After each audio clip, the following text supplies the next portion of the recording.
இன்றைக்கி இந்த வீடியோவில் பிரிஞ்சால் கறி செய்யுது எப்படின்னு தான் பார்க்க போகிறோம். அது எப்படி செய்யுதுன்னு பார்க்கலாம். இதுக்கு தேவையான காயெல்லாம் கட் பண்ணி எடுத்துக்கலாம். வெங்காயம் 4 கட் பண்ணிக்கலாம்.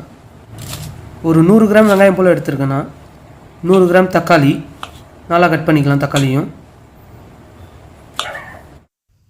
நாட்டு கத்திரிக்காய் 1/4 கிலோ எடுத்துருக்கேன். 4 கட் பண்ணி எடுத்துக்கலாம்.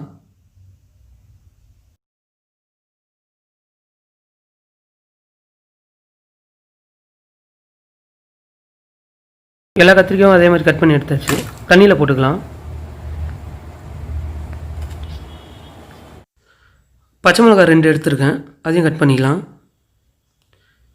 இஞ்சி சின்ன துண்டு எடுத்துருக்கேன், 2 துண்டு, அதையும் கட் பண்ணிங்க நல்லா சின்னதாக.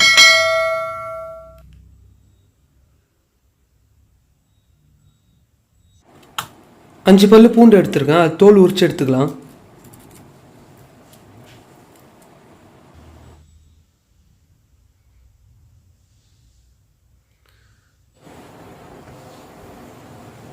கடாய் நல்லா ஹீட் ஆகிடுச்சு. ஆயில் ஊற்றிக்கலாம். ஆயில் கொஞ்சமாக ஊற்றிக்கலாம். வெங்காயம், தக்காளி, பூண்டு, பச்சை மிளகாய், இஞ்சி வதக்கி அரைச்சிக்கலாம்.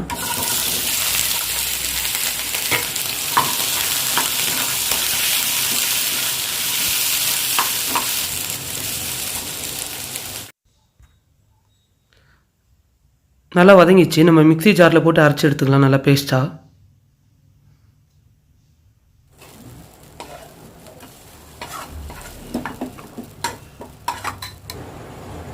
வெங்காயம் தக்காளி வதக்கின கடாயிலே நான் எண்ணெய் ஊற்றிக்கிறேன். கடுகு 1/2 டேபிள் ஸ்பூன் போட்டுக்கலாம். கடுகு நல்லா பொரிஞ்சோடனே சீரகம் 1/2 டேபிள் ஸ்பூன் போட்டுக்கலாம். கருவேப்பிலை போட்டுக்கலாம் ஒரு பொறுத்து. கட் பண்ண கத்திரிக்காயும் இதிலே போட்டு வதக்கிக்கலாம்.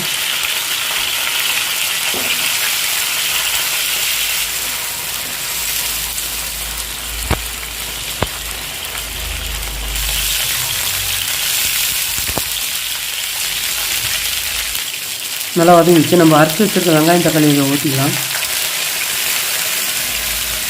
நல்லா மிக்ஸ் பண்ணிங்க.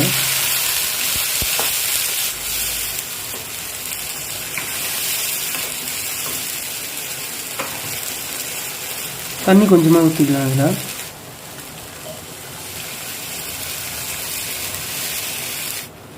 கால் டேபிள் ஸ்பூன் மஞ்சள் தூள் போட்டுக்கலாம். 1 டேபிள் ஸ்பூன் தனி மிளகாய் தூள், 1/2 டேபிள் ஸ்பூன் தனியாத்தூள் போட்டுக்கலாம். இது கொஞ்சம் காரமாக இருக்கும். காரம் கம்மியாக வேணுன்றவங்க 1 டேபிள் ஸ்பூன் தனி மிளகாய் தூள், 1 டேபிள் ஸ்பூன் தனியாத்தூள் போட்டுங்க. காரம் கரெக்டாக இருக்கும். உப்பு 1/2 டேபிள் ஸ்பூன் போட்டுக்கலாம். நல்லா மிக்ஸ் பண்ணி விட்டுங்க.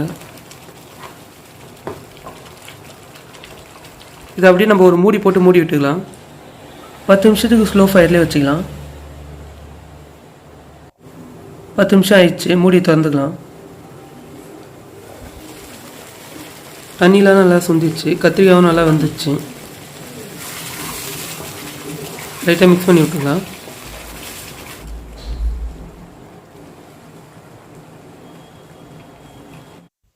தேங்காய் நல்லா பேஸ்ட்டாக அரைச்சி வச்சுருக்கேன், அது ஒரு 5 டேபிள் ஸ்பூன் போட்டுக்கலாம்.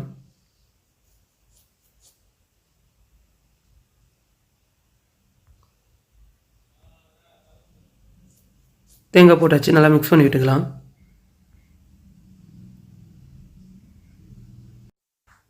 ரொம்ப திக்காக இருக்குது, அதனால் தண்ணி கொஞ்சமாக ஆட் பண்ணிக்கிறேன்.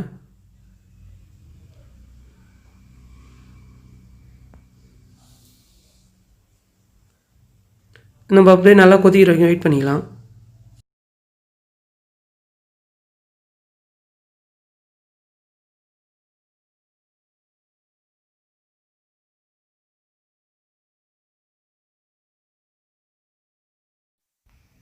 நல்லா கொதிக்குது. நம்ம ஸ்டவ் ஆஃப் பண்ணிடலாம்.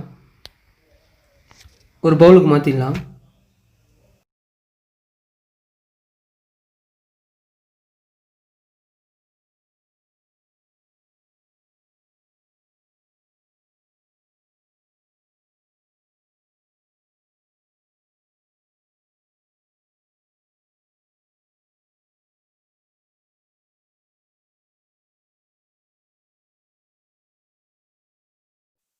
பிரிஞ்சால் கறி ரெடி. இந்த வீடியோ பிடிச்சிருந்தால் லைக் பண்ணுங்கள், ஷேர் பண்ணுங்கள். டேஸ்டி ரெசிபிஸ் தமிழ் சேனலை சப்ஸ்கிரைப் பண்ணுங்கள்.